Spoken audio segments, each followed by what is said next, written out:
Police जवानों, कैसे हैं आप सब।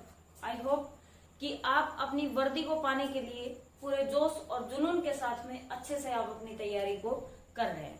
हमने अपनी जो स्टार्ट की थी वेक्टर्स वाली सीरीज, उसमें हम 3 वीडियो कर चुके, 2 वीडियो हम कर चुके हैं, टोटल हम 5 वीडियो इसमें कर चुके हैं। आज ये हमारी 6ठी वीडियो होगी, 6th हमारा ये लेक्चर होगा, जिसमें हम पढ़ेंगे रिजोल्यूशन ऑफ वेक्टर्स और हम पढ़ेंगे प्रोडक्ट ऑफ वेक्टर्स। ठीक है, अब इसमें जो हमारा पहला टॉपिक है रिजोल्यूशन ऑफ वेक्टर्स, सदिशों का वियोजन। इसका मतलब क्या होता है कि वेक्टर्स को हम रिजोल्व कैसे करते हैं और इनकी वैल्यू को हम कैसे फाइंड आउट करते हैं। यहां से क्वेश्चन क्या बनता है आपका, देखिए कि जब हम रिजोल्यूशन की बात करते हैं तो रिजोल्यूशन आपका वेक्टर्स का इस तरीके से होता है। 2 एक्सिस हम कंसीडर करते हैं जनरली, एक आपका क्या होता है एक्स है, ठीक है, और दूसरा आपका क्या होता है बेटा, ये होता है आपका वाई एक्सिस। अब यहाँ पे हम एक रिजल्टेंट कंसीडर करते हैं ए वेक्टर, जिसको हमने लिया किसी एंगल थीटा पे। ठीक है, जो ये रिजल्टेंट होता है, हमने इससे पहले वाले लेक्चर में पढ़ा था रिजल्टेंट, तो ये ए क्या है, यहाँ पे इसका रिजल्टेंट है। अब इस ए को हमें रिजोल्व करना है 2 पार्ट्स में, तो कैसे हम इस वैल्यू को निकाल सकते हैं। ये है, ये आपका थीटा है, तो एक वैल्यू चाहिए हमें ये और दूसरी वैल्यू चाहिए हमें ये वाली। ठीक है, मतलब कि अगर हमें ये वेक्टर निकालना है, ये वाली वैल्यू निकालनी है, तो अगर मैं इसको निकाल लूं तो यही वैल्यू आ जाएगी हमारे पास, और इसको निकाल लूं तो ये वैल्यू हमें चाहिए ही थी, यानी कि ये वैल्यू आपके पास क्या है ए एक्स और ये वैल्यू आपके पास में क्या है ए वाई, तो यहाँ पे ये वैल्यू भी आपकी ए वाई आ जाएगी। अब ट्रिग्नोमेट्री क्या कहती है, ट्रिग्नोमेट्री ये कहती है कि अगर आपके पास में कोई भी एक एंगल और एक वैल्यू आपको गिवन है तो आप इजीली दूसरी वैल्यू को निकाल सकते हैं। कैसे निकाल सकते हैं, हमें ए एक्स की वैल्यू निकालनी है और थीटा आपके पास में गिवन है। ठीक है, तो अब हम यहाँ से कैसे वैल्यू को फाइंड आउट कर सकते हैं, यहाँ से हम वैल्यू को निकाल सकते हैं ट्रिग्नोमेट्री का यूज करके। तो ये वैल्यू आपके पास में आ जाएगी ए कॉस थीटा और ये वैल्यू आपके पास में आ जाएगी ए साइन थीटा। ठीक है, अब ये ए क्या है, ए है आपका ये वेक्टर, और ये जो टर्म है ये आपके साइन थीटा और ये कॉस थीटा। साइन थीटा किस लिए, क्योंकि ये परपेंडिकुलर टर्म है और ये एंगल के पैरेलल वाली साइड होती है। ठीक है, तो टेन थीटा को जब हम लिखते हैं तो tan theta is equals to क्या होता है आपका sine theta upon cos theta. ये वैल्यू हम कंसीडर करते हैं ट्रिग्नोमेट्री के अकॉर्डिंग। अब हम यहाँ से हमें कोई वैल्यू निकालनी है और अगर हमें साइन थीटा की वैल्यू को लिखना है तो साइन थीटा होता है परपेंडिकुलर अपॉन हाइपोटेन्यूज और कॉस थीटा होता है आपका बेस अपॉन हाइपोटेन्यूज। तो जनरली ये 3 वैल्यूज आपकी यूज होती हैं ट्रिग्नोमेट्री में। इसमें बहुत ज्यादा हमें डिटेल में नहीं पढ़ना है, बस आपको समझाने के लिए बताना था कि ये वैल्यू हमारे पास कैसे आई। तो A X is equals to क्या है आपका, ये है आपका बेस अपॉन हाइपोटेन्यूज। इसका मतलब क्या है कि ये वैल्यू किसके बराबर है बेटा, आपकी कॉस थीटा के बराबर। तो बेस की वैल्यू क्या है हमारे पास, यहाँ पे बेस की वैल्यू है हमारे पास यहाँ पे ए एक्स और हाइपोटेन्यूज क्या है आपका ए। ठीक है, is equals to cos of theta. तो A X is equals to क्या आ गया आपका ए कॉस थीटा। सिमिलरली आपका ए वाई क्या आ जाएगा आपका ए साइन थीटा, क्योंकि ये हो गया perpendicular upon base, sorry perpendicular upon hypotenuse, और ये किसके इक्वल होता है साइन थीटा के इक्वल। तो ये वैल्यू आ गई a y is equals to a sine theta. ठीक है, ये टर्म यहां से हमारे पास आ गई है। अब जो वैल्यू हमने यहां से निकालनी है, इसका जो रिजल्टेंट हम निकालेंगे तो वो रिजल्टेंट पाइथागोरस थ्योरम के अकॉर्डिंग आपका क्या होगा ए x square plus a y square, इसके इक्वल आ जाएगा। और ये क्यों आ जाएगा, क्योंकि इसको अगर हम लिखें तो a square sine square theta plus a square cos square theta, ये वैल्यू आपकी आ जाएगी किसके इक्वल, आपकी आ जाएगी a x square plus a y square के इक्वल, ये वैल्यू आपकी आ जाएगी। ठीक है, इस कॉन्सेप्ट में हमें करना था इतना ही। रिजोल्यूशन ऑफ वेक्टर्स में यहीं से इस फॉर्मूला से ही आपका क्वेश्चन बनता है, इस वाले फॉर्मूला से डायरेक्ट आपकी न्यूमेरिकल बनती है इसमें। ठीक है, आज का जो हमारा मेन टॉपिक है वो है आपका प्रोडक्ट ऑफ वेक्टर्स, और प्रोडक्ट ऑफ वेक्टर्स में हम पहला करेंगे डॉट प्रोडक्ट, ठीक है, और उसी के बारे में हम बेसिक बात करेंगे। प्रोडक्ट ऑफ वेक्टर्स, ठीक है, वेक्टर्स का मतलब है आपका सदिश राशि, तो सदिशों का गुणन। प्रोडक्ट का मतलब है यहाँ पे गुणन, तो सदिशों का गुणन। इसका मतलब क्या है, देखिए प्रोडक्ट को हम दो तरीके से निकाल सकते हैं। प्रोडक्ट आपका दो टाइप का होता है, कौन कौन सा होता है आपका, पहला होता है आपका स्केलर और डॉट प्रोडक्ट, ठीक है, स्केलर और डॉट प्रोडक्ट, यानी कि अदिश या बिंदु गुणन, ठीक है, अदिश या बिंदु गुणन, ये आपका क्रॉस डॉट प्रोडक्ट होता है, ठीक है। अब जो हम क्रॉस प्रोडक्ट करते हैं, उसको क्रॉस प्रोडक्ट में हम क्या करेंगे, उस क्रॉस प्रोडक्ट में हम वैल्यू निकालते हैं किसकी, हमारे पास दो टाइप के प्रोडक्ट्स होते हैं, ठीक है, एक होता है आपका अदिश या फिर बिंदु गुणन, और दूसरा हम बोलते हैं, यहाँ पे हमारे पास होता है वेक्टर और क्रॉस प्रोडक्ट, ठीक है, वेक्टर या फिर क्रॉस प्रोडक्ट, इसको हम बोलते हैं सदिश या क्रॉस गुणन, ठीक है, सदिश या क्रॉस गुणन। समझ में आ गई बात बेटा, ठीक है। अब पहला हम यहाँ पे पढ़ेंगे स्केलर प्रोडक्ट, पहला हम यहाँ पे पढ़ेंगे स्केलर प्रोडक्ट और डॉट प्रोडक्ट। अब स्केलर और जो डॉट प्रोडक्ट होता है उसमें हम वैल्यूज को कैसे निकालते हैं, ये हम यहाँ पे पढ़ेंगे, ठीक है। अब यहाँ पे जो वैल्यू है उसको हम कैसे निकाल सकते हैं कि हमारे पास कोई भी दो वेक्टर क्वांटिटीज होनी चाहिए, तो एक वेक्टर क्वांटिटी है हमारे पास ए और दूसरी है हमारे पास बी, तो इन दोनों का जब हम डॉट करेंगे तो यहां से हमारे पास वैल्यू आती है A B cos of theta, ठीक है। अब ये A B cos of theta कैसे आता है, ये आपने क्लास 11th में भी पढ़ा था, लेकिन यहाँ पे हमें बहुत ज्यादा डिटेल में नहीं पढ़ना, सिर्फ इनको समझना है कि ए डॉट बी को हम क्या लिख सकते हैं, A B cos of theta, और इसी को हम कहते हैं cross product, sorry scalar product और डॉट प्रोडक्ट। ये हमारे पास यहाँ पे वैल्यू होती है, ठीक है। ये तो था इसमें सिर्फ इतना ही। अब हम यहाँ पे करेंगे स्केलर प्रोडक्ट की छोटी मगर मोटी बातें, छोटी मगर मोटी बातें, उसमें हम इसके कुछ बेसिक पॉइंट्स को डिस्कस करेंगे। उसके बाद में हम जो मेन और इम्पोर्टेंट पॉइंट्स हैं, क्वेश्चंस यहां से भी बनेंगे और क्वेश्चंस इसमें 2-3 पॉइंट्स हम और डिस्कस करेंगे जहां से आपके क्वेश्चंस बनेंगे, ठीक है। तो अब हम यहाँ पे बात करते हैं छोटी मगर मोटी बातें, ठीक है, छोटी मगर मोटी बातें, यहां से हम बात करेंगे। अब इसमें हम पहली बात करते हैं किसकी, जो पहला आपका पॉइंट है ना बेटा, पहला आपका पॉइंट है वो क्या है कि if a is equals to 0 and b is equals to 0, यदि a और b दोनों में से कोई भी एक वैल्यू 0 हो या फिर दोनों ही 0 हो, तो हमारे पास जो आंसर आएगा वो क्या आएगा। तो अगर हम डॉट प्रोडक्ट करते हैं बेटा तो ये वैल्यू आती है हमारे पास a B cos of theta.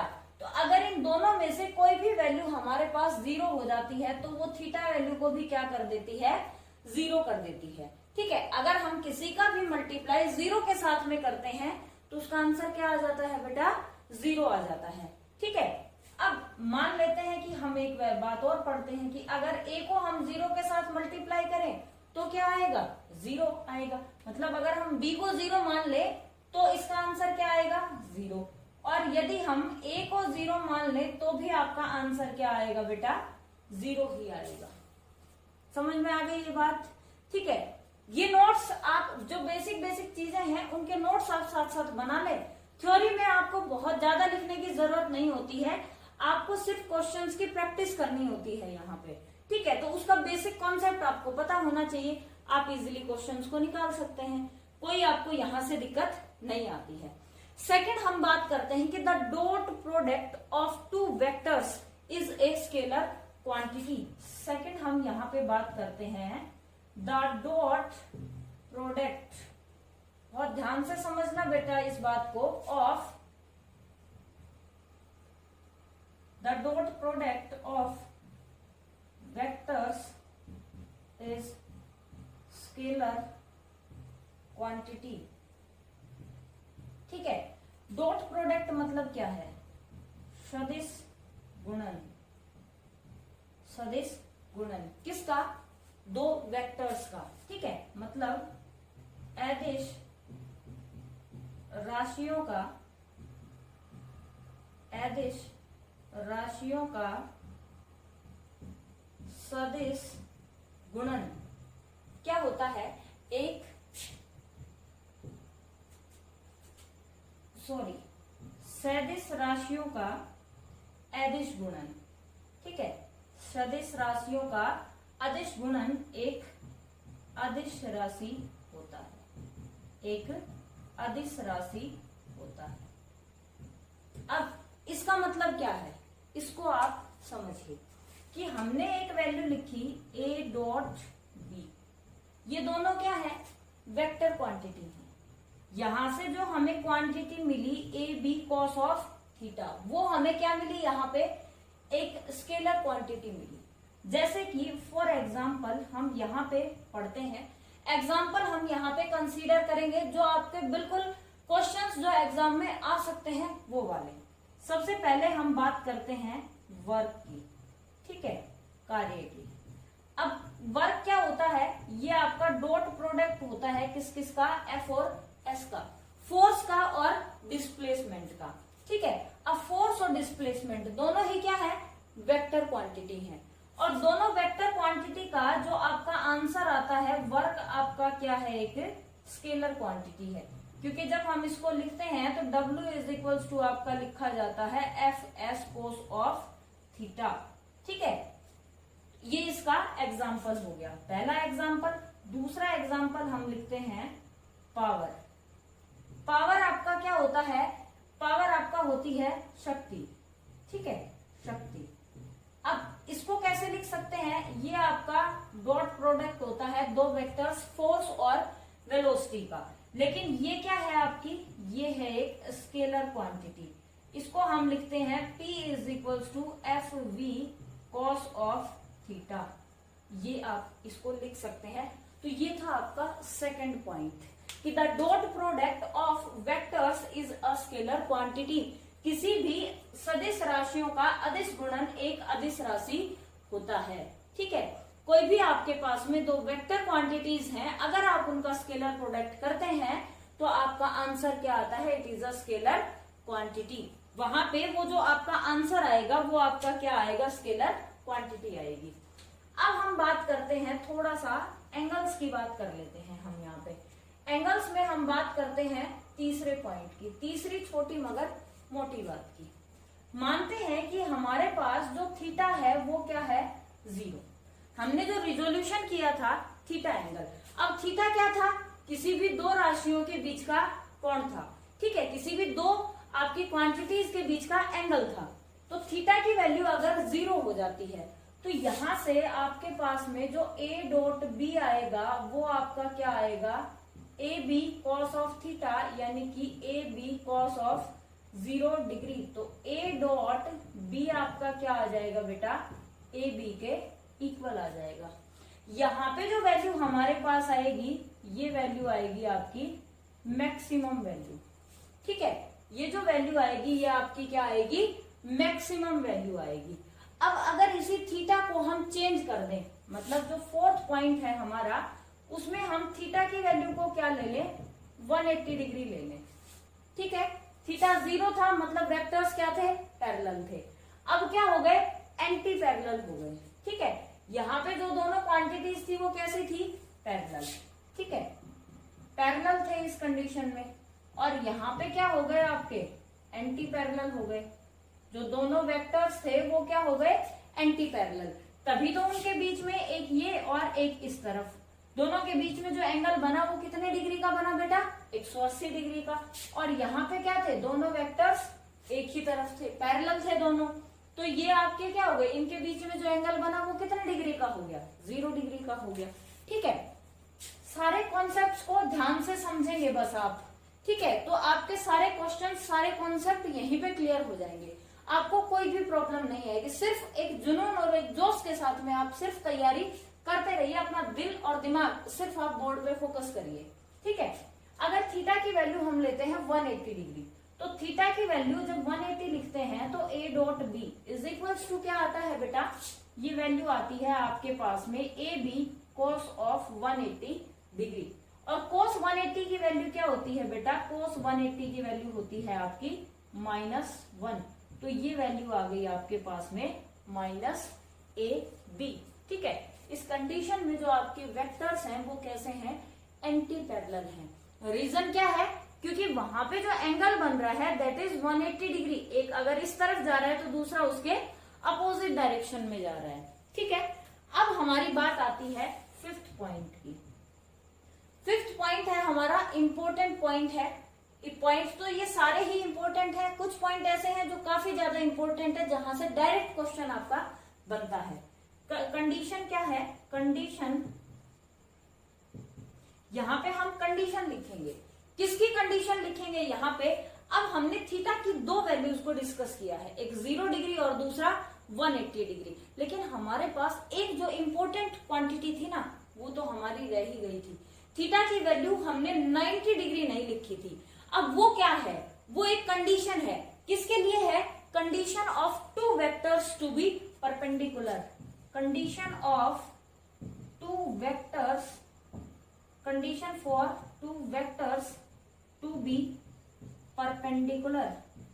दो वेक्टर्स इसमें क्या होने चाहिए, परपेंडिकुलर, यानी कि लंबवत होने चाहिए। ठीक है, मतलब आप इसमें क्या लिख सकते हैं, दो सदिशों के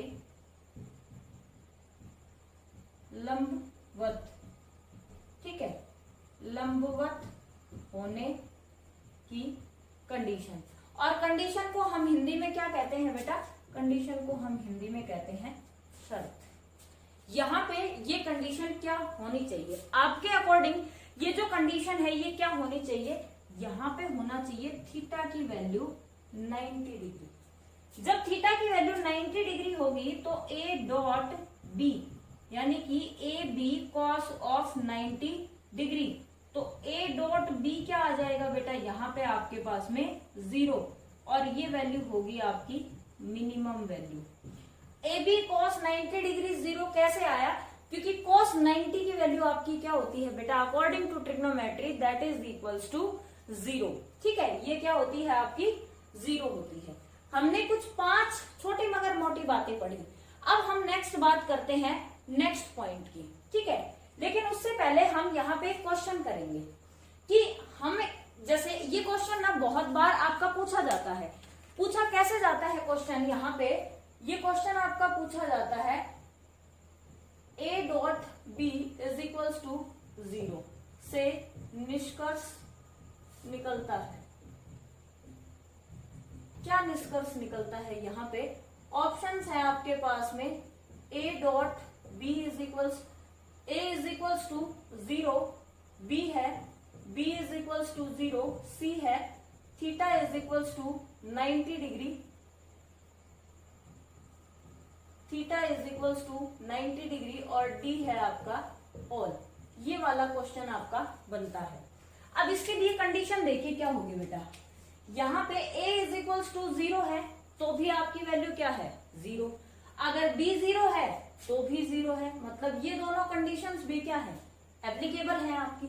और अगर थीटा 90 डिग्री है तो भी ये वैल्यू क्या होती है आपकी 0, मतलब आपका जो आंसर आएगा वो क्या आ जाएगा, ऑल।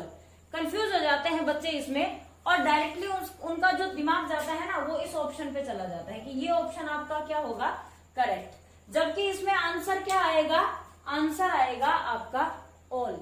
ठीक है, ये कंडीशन होती है। अब जो नेक्स्ट हम पॉइंट पढ़ेंगे वहां से आपके क्वेश्चन जो बनता है 6th पॉइंट, और हमारा 6th पॉइंट क्या है, 6th और 7th दो पॉइंट्स में हम कंपैरिजन करेंगे यहाँ पे। वैल्यू है A dot B is greater than 0 और दूसरी है A dot B is less than 0, क्या कंडीशन होगी इसके लिए?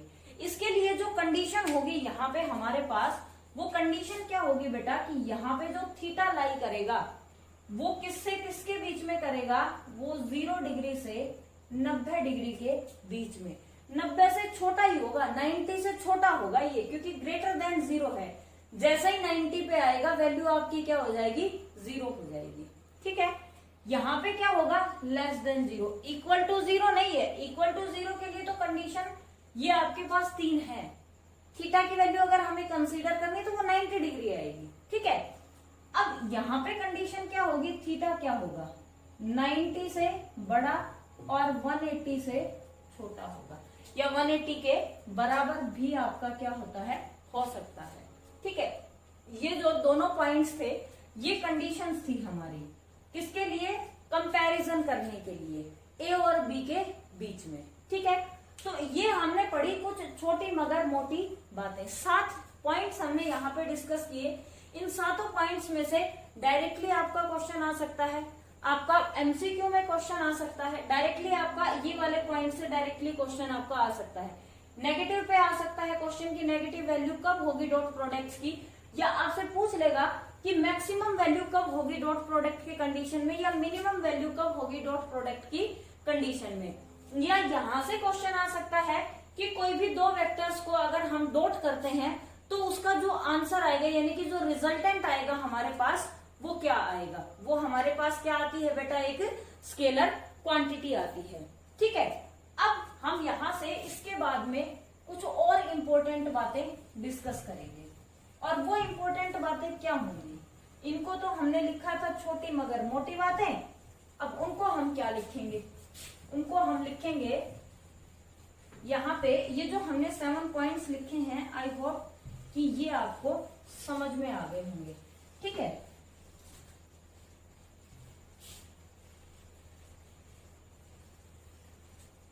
अब वो जो हम पॉइंट लिखेंगे, और तो जनरली हम उनको क्या लिखते हैं? कुछ आपने देखा होगा कि वहां पे आपको मिलेंगे की पॉइंट्स या नोट पॉइंट्स या गोल्डन पॉइंट्स, इस तरीके से आपके पॉइंट होते हैं। हम कुछ इसको थोड़ा सा अलग डिफरेंट बनाएंगे। यहाँ पे हम लिखेंगे डायमंड पॉइंट्स। ठीक है, ये हमारे क्या है? डायमंड पॉइंट्स हैं। मतलब कि ये आपके इतने इंपॉर्टेंट है कि यहाँ से आपका डायरेक्ट क्वेश्चन आता है बेटा, बिल्कुल डायरेक्ट क्वेश्चन आता है। हम 3 या 4 पॉइंट्स को यहाँ पे डिस्कस करेंगे जहां से आपका डायरेक्ट क्वेश्चन आता है। ठीक है, यहाँ पे पहला पॉइंट क्या है? अगर आपके पास में ए और बी, 2 आपके पास में वैल्यू गिवन है, यदि ए और बी दिए हुए हों, तो हमारे पास क्या है कि जो एक का घटक है वो दूसरे पर निर्भर करता है। मतलब कि आपका क्या है? एक का दूसरे पर घटक प्राप्त किया जा सकता है। हम इसको सिंपली क्या कह सकते हैं कि एक से दूसरे का कंपोनेंट हमें मिल सकता है। इसको लिख कैसे सकते हैं? पहला पॉइंट हमें यहाँ पे क्या है? यदि ए व बी दोनों दिए हुए हों तो एक का दूसरे पर घटक यानी कि कंपोनेंट प्राप्त कर सकते हैं। ठीक है, कंपोनेंट प्राप्त कर सकते हैं। अब ये कैसे कर सकते हैं और इसका मीनिंग क्या होता है ये हम समझते हैं। जैसे आपने पढ़ा था कि हमने एक वैल्यू पढ़ी थी a डॉट बी। ठीक है, a dot B is equals to, आपने क्या पढ़ा था बेटा? A B cos of theta, ये आपने पढ़ा था। ठीक है, अब यहां से हमें क्या निकालना है? एक बार हमें निकालना है a और एक बार हमें निकालना है b। तो हम यहां से अगर a की वैल्यू को निकालें तो a की वैल्यू को कैसे निकाल सकते हैं आप? a dot b upon b cos of theta. ठीक है, ये आप निकाल सकते हैं क्योंकि a को आप एक तरफ रख लें और बाकी सारी वैल्यूज को आप क्या ले जाएं? दूसरी तरफ ले जाएं। ठीक है, अगर आपको यहां से b निकालना है तो b की वैल्यू कैसे निकालेंगे? a dot b upon upon a cos theta. अगर आपको ए कॉस थीटा की वैल्यू निकालनी है तो a dot B upon b आ जाएगा, बी कॉस थीटा की निकालनी है तो a dot B upon a आ जाएगा। यहां से मतलब एक से दूसरे की वैल्यू को आप फाइंड आउट कर सकते हैं। अगर आपके पास ये दोनों वैल्यूज गिवन हो, थीटा की वैल्यू गिवन हो और ए या बी में से कोई भी एक वैल्यू आपको गिवन हो, ठीक है। अब दूसरी बात हम क्या करते हैं, यहाँ पे दूसरी बात हम करते हैं कि दो सदिशों के बीच का कोण, ठीक है, दो सदिशों के बीच का कोण यानी कि एंगल बिटवीन टू वेक्टर्स, ठीक है, दो वेक्टर्स के बीच का कोण। और ये इंपॉर्टेंट पॉइंट है, यहां से आपका most of the time question direct बनता है, न्यूमेरिकल बनती है। यहां से हमारे पास जो वैल्यू गिवन है a dot B is equals to A B cos of theta, तो हमें यहां से निकालना क्या है बेटा, कॉस थीटा की वैल्यू निकालनी है, यानी कि हमें थीटा चाहिए। तो थीटा कैसे निकालेंगे, अगर हमारे पास कॉस थीटा आ जाए तो हम क्या निकाल सकते हैं, यहां से आप थीटा की वैल्यू निकाल सकते हैं। थीटा इज इक्वल्स टू क्या आ जाएगा, A dot B upon A B, ये हमारे पास वैल्यू आ जाएगी। थीटा की वैल्यू आप यहां से इजीली फाइंड आउट कर सकते हैं। कैसे फाइंड आउट कर सकते हैं, यहां से आपके पास में यहाँ पे दो वैल्यूज होनी चाहिए, ठीक है। किस किस की वैल्यू होनी चाहिए आपके पास में, ए डॉट बी की वैल्यू होनी चाहिए और ए बी क्या है, इसका मैग्नीट्यूड है। ए और बी दोनों वेक्टर्स अगर आपको पता है तो आप इसका जो मैग्नीट्यूड है वो इजीली निकाल सकते हैं, ठीक है। अब हम बात करते हैं थर्ड पॉइंट की। तो थर्ड पॉइंट क्या है, थर्ड पॉइंट इंपॉर्टेंट पॉइंट है, यहां से भी आपका क्वेश्चन बन सकता है। कैसे बनता है, the scalar product of A vector A, the scalar product of vector A with itself, मतलब कि एक सदिश राशि का अदिश गुणन खुद के साथ में वो आपका क्या बताता है, it gives square of quantity, वो आपको क्या देता है, उस क्वांटिटी का स्क्वायर दे देता है, ठीक है। कैसे, ए dot A gives A square, A dot A gives A square, ये वैल्यू यहां से हमें मिल जाती है अगर दो राशियों का हम स्केलर प्रोडक्ट करते हैं उस कंडीशन में। और ये कब होगा, व्हेन वेक्टर्स आर पैरेलल, जब आपके वेक्टर्स कैसे होंगे, पैरेलल होंगे। अगर एंटी पैरेलल होंगे तो माइनस ए स्क्वायर हो जाएगा, और अगर दोनों परपेंडिकुलर होंगे तो ये वैल्यू आपकी 0 हो जाएगी। यहां से समझ आ गई बेटा बात। नेक्स्ट पॉइंट की हम बात करते हैं, यहां तक ये आपने नोट कर लिया। अब हम बात करते हैं फोर्थ पॉइंट की, हम यहां लिख लेते हैं इस फोर्थ पॉइंट को। आपने यूनिट वेक्टर्स पढ़े होंगे बेटा, ठीक है। यूनिट वेक्टर्स में आपने क्या पढ़ा है, यूनिट वेक्टर्स में आपने एक चीज पढ़ी है कि अगर हम दो यूनिट वेक्टर्स का स्क्वायर करें या फिर हम उसका प्रोडक्ट करें, ठीक है, या तो हम उसका वर्ग करें या हम उसका स्केलर प्रोडक्ट निकालें, तो वो क्या वैल्यू हमें देता है, ठीक है।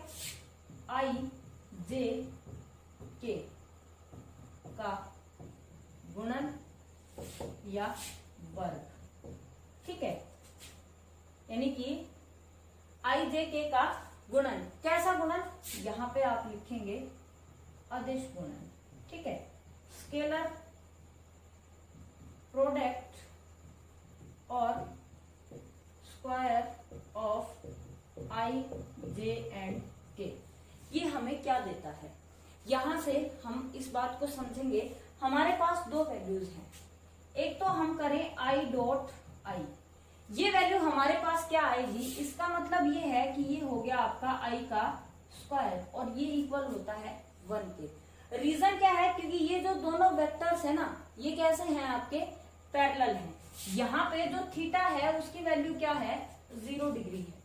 तो आप इसको निकालें तो आई डॉट आई यानी कि i into i cos of theta, तो कॉस थीटा की वैल्यू क्या होगी, 0 डिग्री होगी। वहां से आप 0 पुट करें, आंसर क्या आएगा आपका 1 आएगा। ठीक है, तो I dot I is equals to J dot J is equals to K dot K, और ये तीनों वैल्यू किसके इक्वल होंगे बेटा, 0 के इक्वल होंगे। ठीक है, अब दूसरी हम बात करते हैं I डॉट जे की। I डॉट जे का मतलब क्या है कि ये जो दो यूनिट वेक्टर्स हैं ये क्या है आपके पैरेलल परपेंडिकुलर हैं एक दूसरे के, तो थीटा की वैल्यू क्या हो जाएगी यहाँ पे 90 डिग्री हो जाएगी। अगर थीटा की वैल्यू 90 डिग्री होगी तो इसका मतलब क्या है I into J cos of 90 degree, मतलब वैल्यू आपकी क्या आ गई 0। ठीक है, तो I डॉट जे डॉट के डॉट आई, या इनको आप इंटरचेंज करके लिखें, कैसे भी लिखें, इन सब की वैल्यू क्या आती है बेटा आपकी 0 आ जाती है। ठीक है, इन सब की वैल्यू क्या आती है 0 आ जाती है। तो ये इंपॉर्टेंट है, यहां से भी आपके क्वेश्चंस बनते हैं और ये न्यूमेरिकल्स में आपका यूज होता है। और लास्ट आपका क्या है, जो 5th पॉइंट है आपका डायमंड जो पॉइंट है 5th पॉइंट, वो आपका क्या है कि स्केलर प्रोडक्ट इज कॉम्यूटेटिव। ठीक है, कॉम्यूटेटिव यानी कि जो अदिश गुणन है वो कर्म विनिमय का पालन करता है। ठीक है, अदिश गुणन कर्म विनिमय का पालन करता है। कर्म विनिमय का मतलब यहाँ पे क्या है, कॉम्यूटेटिव का मीनिंग यहाँ पे क्या है, कॉम्यूटेटिव का मीनिंग है कि अगर आप लिखें A डॉट बी तो ये किसके इक्वल हो जाएगा बेटा B डॉट A के इक्वल हो जाएगा। A dot B is equal to किसके इक्वल हो जाएगा B डॉट A के इक्वल हो जाएगा। ये वैल्यू है आपकी कि scalar product is commutative. I hope कि मेरे वीर जवानों को ये जो टॉपिक था हमारा ये अच्छे से समझ में आ गया होगा। कोई आपका डाउट है, कोई आपका सजेशन है तो आप कमेंट बॉक्स में जरूर लिखें। ठीक है, वैल्यूएबल आपके सजेशंस हैं तो जरूर हम उनको अप्लाई करेंगे अपनी वीडियो में। अगर आपको वीडियो अच्छी लगी हो तो इसको शेयर करें, चैनल को सब्सक्राइब कर लें और लाइक करना ना भूलें।